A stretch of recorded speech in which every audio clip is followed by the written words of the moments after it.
Tonight's top story, gunfire, tear gas, all part of a dangerous standoff. Brand new developments tonight about the man deputies say is behind it all.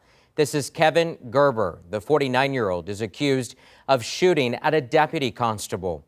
The 30-year-old deputy was not hurt. He was saved by his protective gear. Here's a new image of him at today's standoff. KENS 5 reporter Megan Reyna has been following this story since it broke. She is live with how this all started. Megan?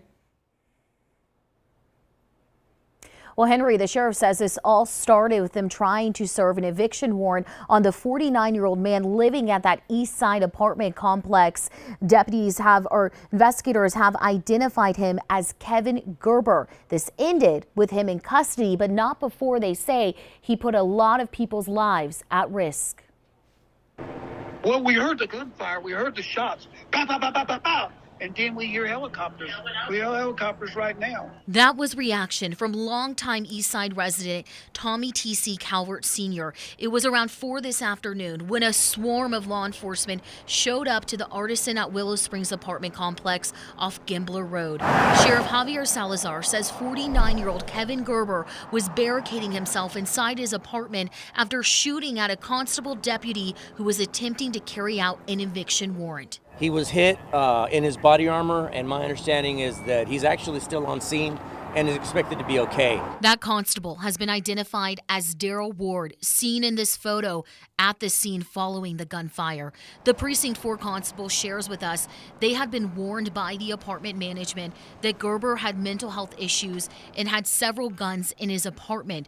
The sheriff says Gerber did fire off more rounds as he was barricaded. People living at the complex, including Valerie Mendoza, say Gerber was known to hang out at the front office. He was texting another neighbor while he was in there and while the cops were fully actively here, and he told her to take care of his cat. And I was just like, oh my gosh. Sheriff Salazar says the suspect has a military background, but he's unsure if that had anything to do with the situation.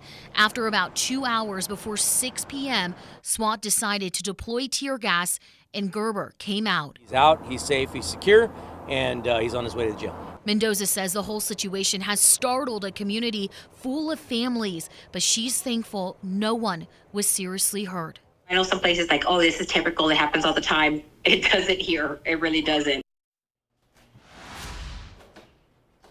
And according to online records, a judge signed off on that eviction at the end of October, and then in November, constables began the process of serving that warrant.